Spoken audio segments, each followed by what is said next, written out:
This class is brought to you by the LA Care and Blue Shield Promise Community Resource Centers. The centers are a place to help you be active, healthy, and informed. We hope you enjoy this virtual class. Hello, my name is Sonia Guzman.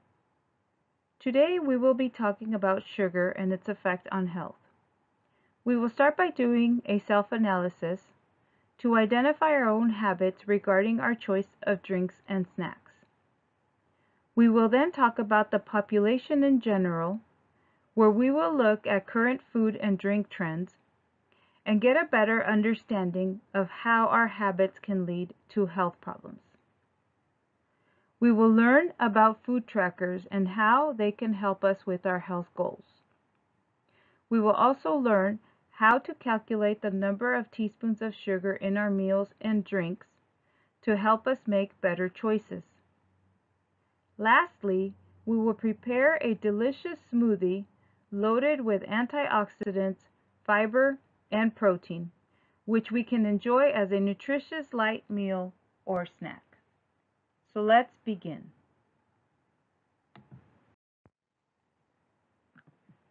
Look at the following questions and consider what your answers would be. What do you normally drink when you are thirsty? For example, do you reach for water, soda, or something else? What do you drink with foods and snacks? While you may drink different things with different meals, is there a particular type of drink that you seem to crave more often? How do you decide which drink is healthier? Is this something that you think about, or does it not really matter? Do you read labels to make an informed decision, or do you just give in to cravings? What do you eat when you have a craving? For example, many people crave something sweet after eating something salty. If this is your case, what do you normally crave and what do you normally eat? Or you might be the type of person that gets similar cravings at a particular hour of the day. If so, what do you eat to satisfy those cravings?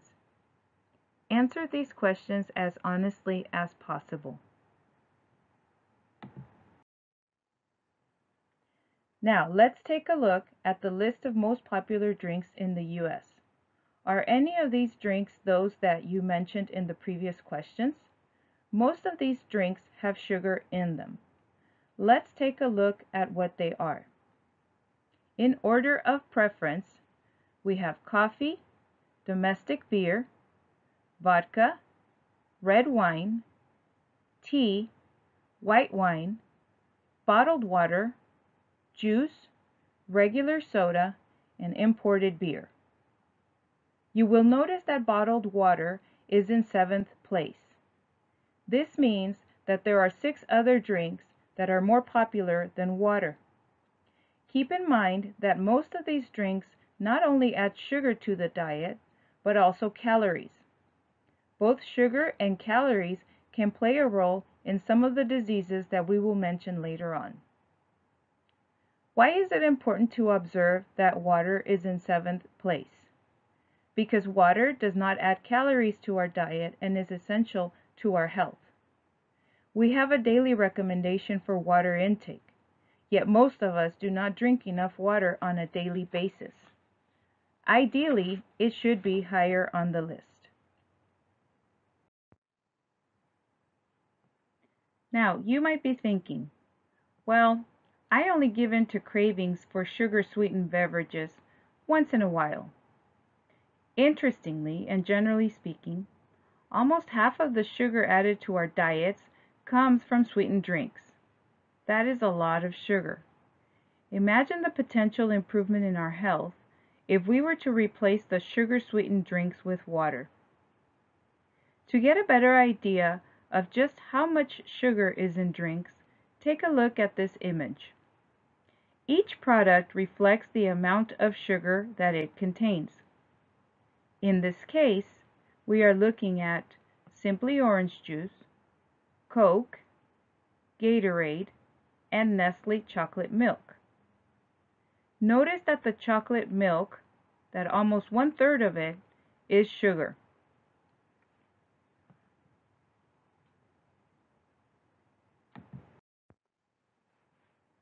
This table shows us the number of calories found in different beverages. For example, a 12-ounce serving of fruit punch gives us 192 calories, while a 20-ounce serving gives us 320. If we look at lemonade, a 12-ounce serving gives us 168 calories, while a 20-ounce serving gives us 280. In reality, a lot of people drink a lot more than 12 or 20 ounces, meaning that they end up adding a lot more calories to their diets. Now take a look at this table again and see if any of your favorite drinks are listed. You might be surprised at how many calories they are adding to your diet.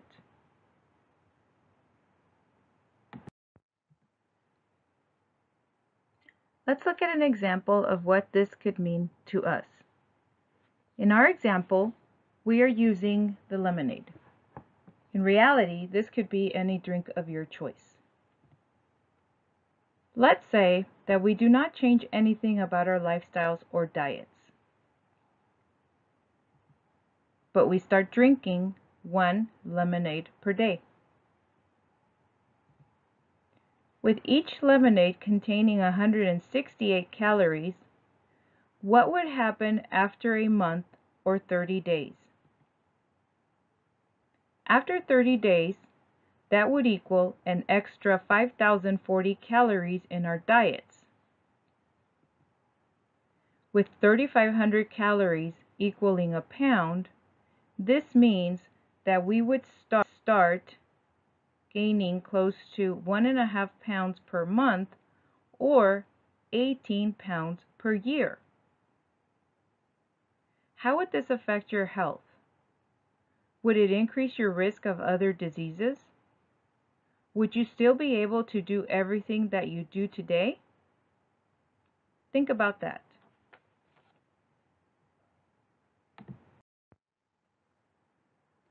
Sounds pretty serious, doesn't it? Now, take a look at this map. It tells us the percentage of adults that drink at least 1 sugar-sweetened beverage per day. You will notice that in California, between 20 and 25%, or 1 out of every 4 or 5 people, drink at least 1 sugar-sweetened beverage per day. After seeing our last example, it should not come as a surprise that close to 26% of Californians and 42.4% of Americans are obese. Notice that California's obesity rate almost matches its prevalence of daily sugar-sweetened beverage intake.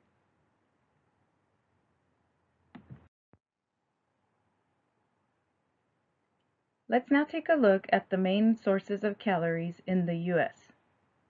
In order of preference, grain-based desserts such as cakes, cookies, donuts, and granola bars, yeast breads, soda, energy drinks and sports drinks, pizza, alcoholic beverages, and dairy desserts. Once again, we will notice that most of these foods do not provide many nutrients. A diet high in foods such as cakes, cookies, and soda can lead to health issues. Notice that fruits and vegetables did not make the list. By looking at the list, we can see that all of these foods contain sugar. This might be something that we want to start thinking about. The amount of sugar that is used to prepare our foods and that ends up on our plates.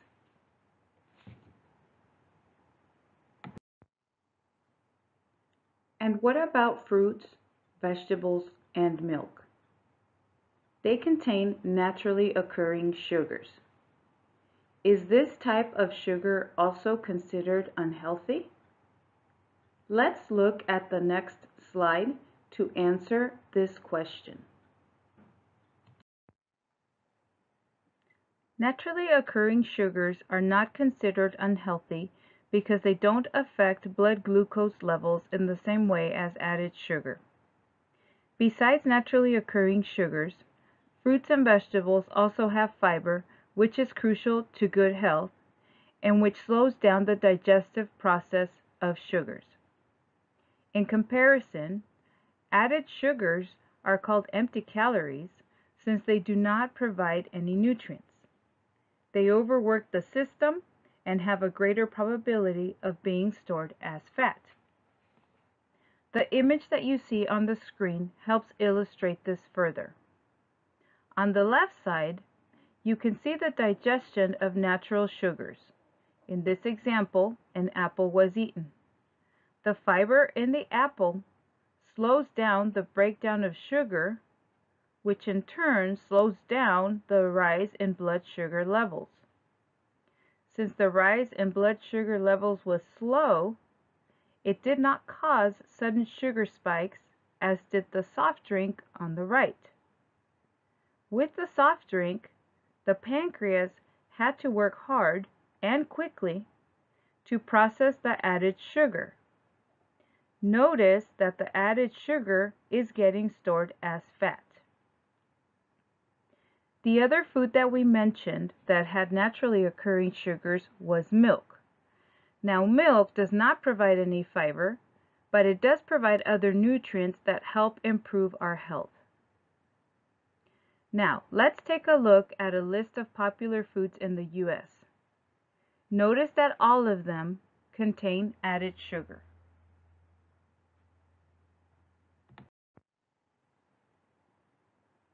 Popular foods in the U.S. include sodas, energy drinks and sports drinks, candies, fruit-flavored drinks like punch, cakes and cookies, pastries and donuts, desserts such as ice cream or custards, chocolates, sweetened cereal, sauces, and more. With sauces, we are talking about canned salsa, tomato sauce, barbecue sauce, and ketchup, to name a few.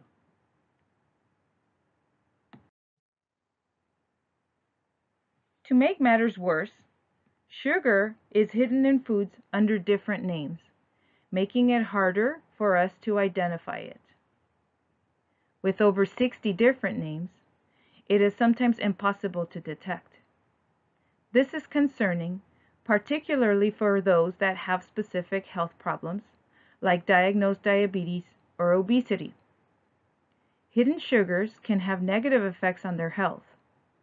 Unfortunately, sugar can be found in almost everything we eat. Take a look at some of the names on the list.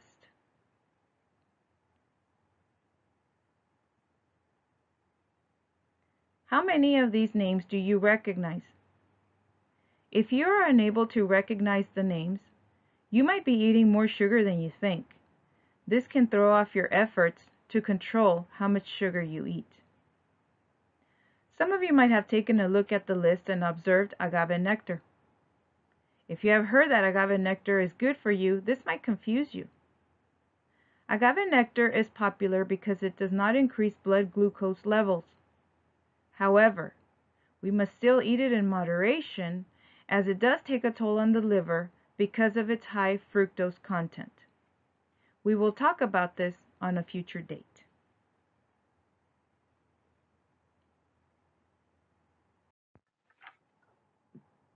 So let's talk about some of the health problems to which sugar and excess calories are related. Obesity. Excess calories are stored as fat. As we previously mentioned, sugar is considered empty calories.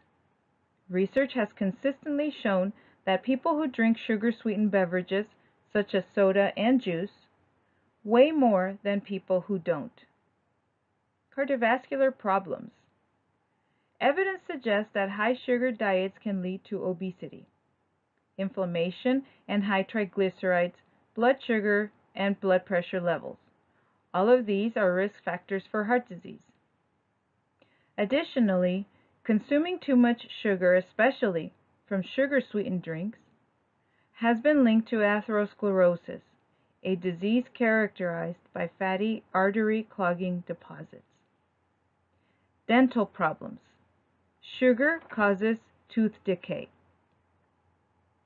Increase in body fat. The body stores extra calories as fat. Increased belly fat can lead to other health problems as well. Associated to type 2 diabetes. Prolonged high sugar consumption drives resistance to insulin, a hormone produced by the pancreas that regulates blood sugar levels. Liver disease. Sugar can cause fatty buildup in the liver, which can lead to liver disease. Some studies suggest that it can be as damaging to the liver as alcohol. And other health problems that we will not talk about today. Notice that on a typical day, Americans eat 270 calories of sugar or 15 teaspoons. Later on, we will talk about limits on added sugar consumption.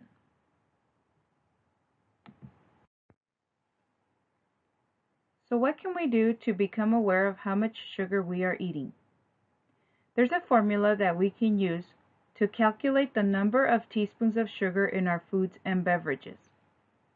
We can use it to compare our intake to the recommended daily limits. If we start keeping track, we can find out if we need to make any changes. Let's go over the formula. Number 1. 1 teaspoon has 4 grams of sugar. Number 2. To know how much sugar in teaspoons is in a drink or food, find the nutrition facts and look for the word sugars. Number 3. Divide the grams of sugar by 4. The number that results is the teaspoons of sugar in your food or drink. When looking at the nutrition facts, look for sugar rather than carbohydrates. Carbohydrates includes fiber, and we don't want to include that in our calculation. Let's now practice with some popular drinks. The first drink that we have here is a 16-ounce bottle of soda, specifically Squirt. This 16-ounce bottle of soda has 54 grams of sugar. If we take that number, 54, and divide it by 4, we will notice that this bottle of soda has 13.5 or 13.5 teaspoons of sugar. So here we have orange flavored Fanta. We don't have to do the calculation ourselves, as it's already been calculated for us. Fanta has 10.5 cubes or teaspoons of sugar. Remember that these drinks are not only adding sugar to the diet, but also artificial colors and flavors.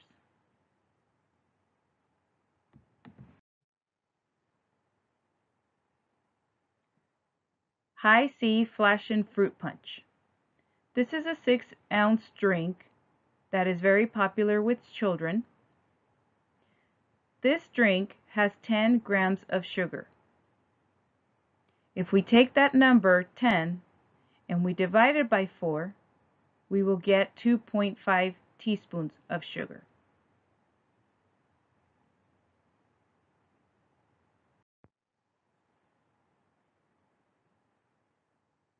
Here we have a Starbucks Caramel Macchiato, and we are talking about the short, which is 8 ounces.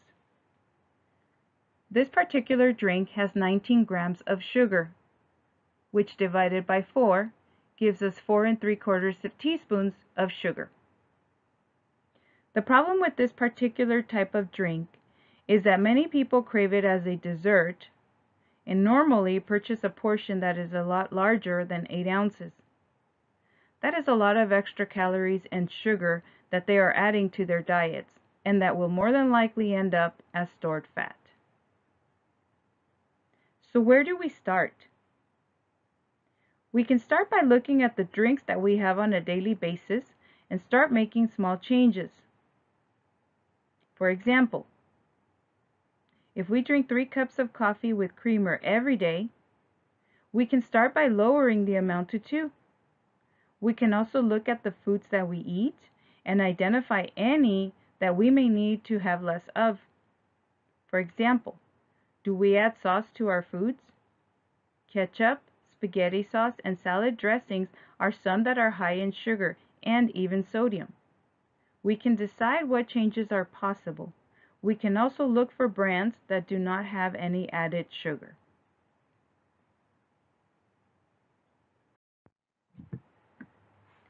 To help us track our meals, we can consider using a food tracker.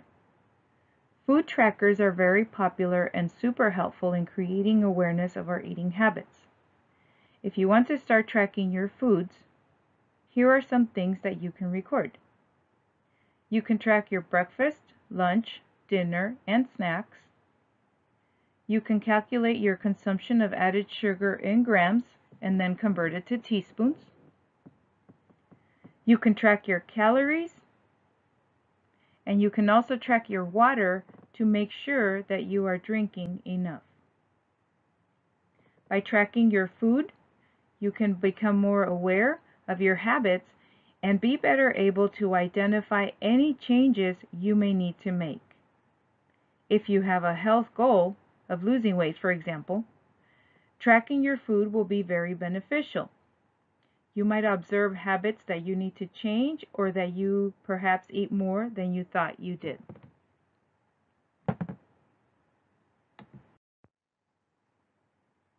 Let's take a look at an example of a food tracker.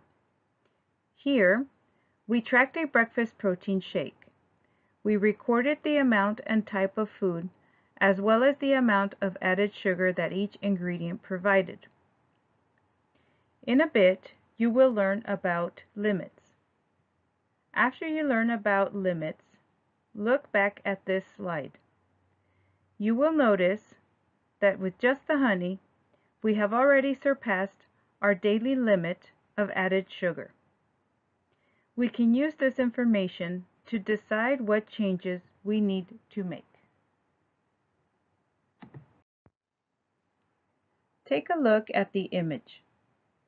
You will notice that the limit for kids aged 2 to 18 years is 25 grams or 6 teaspoons of added sugar.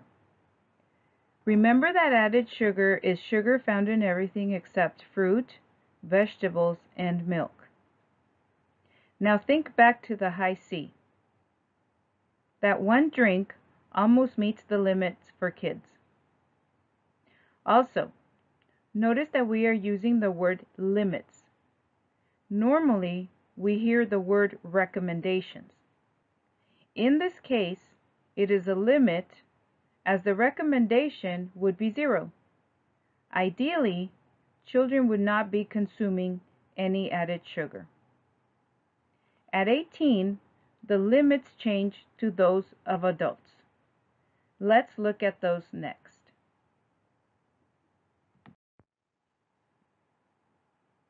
Here are the limits for added sugar for adults.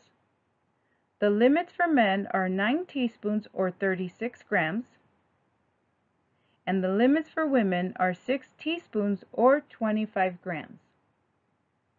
Think back to the drinks that we looked at today. If adults were to have just one of those drinks, they will reach their limit.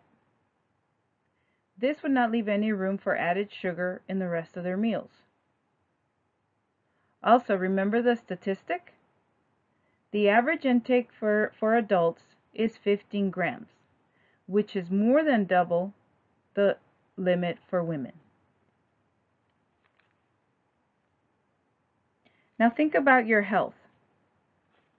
Do you need to start making changes?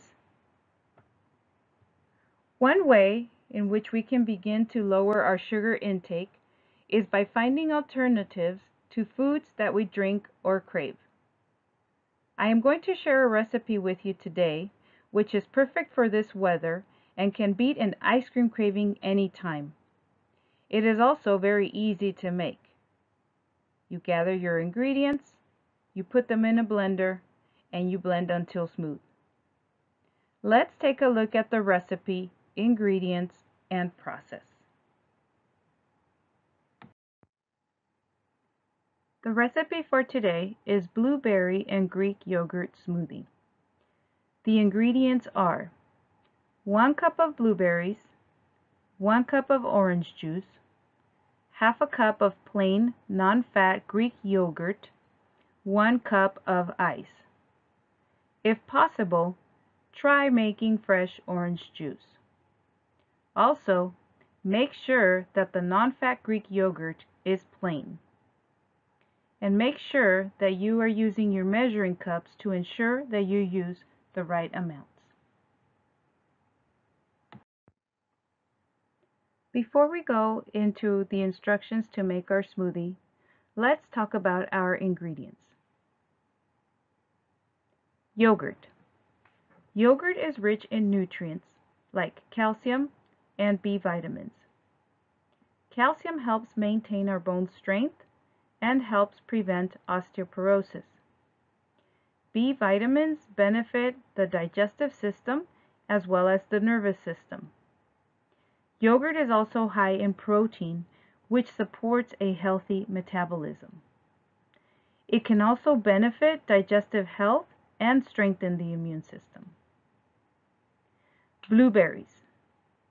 Blueberries are good for the heart, help strengthen bones, improve skin health, and help manage blood pressure and diabetes. Oranges. Oranges are high in vitamin C. Vitamin C strengthens the immune system and helps build collagen. Vitamin C is also necessary for the growth, development, and repair of all body tissues, including bones, blood vessels, and skin. Both blueberries and oranges are excellent sources of fiber, which helps add bulk to the diet and can reduce the risk of heart disease. It also helps regulate blood sugar levels and is important for the digestive process. Fiber can also help prevent cancer and obesity. So let's now go into our steps. Step 1 is gather your ingredients and measuring cups. Now you can feel free to add any ingredients of your choice as long as you are mindful of portions. And also very important, don't forget to rinse or wash your blueberries.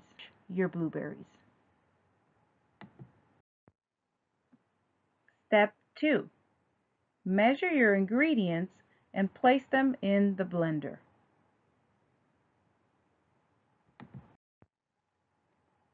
Step 3.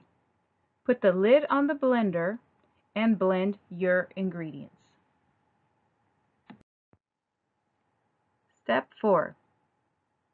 Pour into a cup, grab your favorite book, and enjoy. So let's review what we did today. We asked questions to assess your choice of drinks and cravings. We discussed sugar-sweetened beverages and trends in the U.S.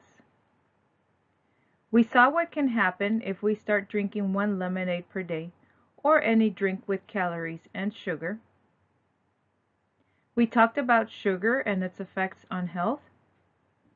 We learned about added sugar limits for children, men, and women. We prepared a healthy snack or drink loaded with vitamins, fiber, and minerals. We calculated the amount of teaspoons of sugar in popular drinks. And lastly, we learned about food trackers and how they can help with our health goals. Thank you so much for joining us. We look forward to seeing you again next week and at one of our resource centers as soon as we can. Until then, stay active, healthy, and informed.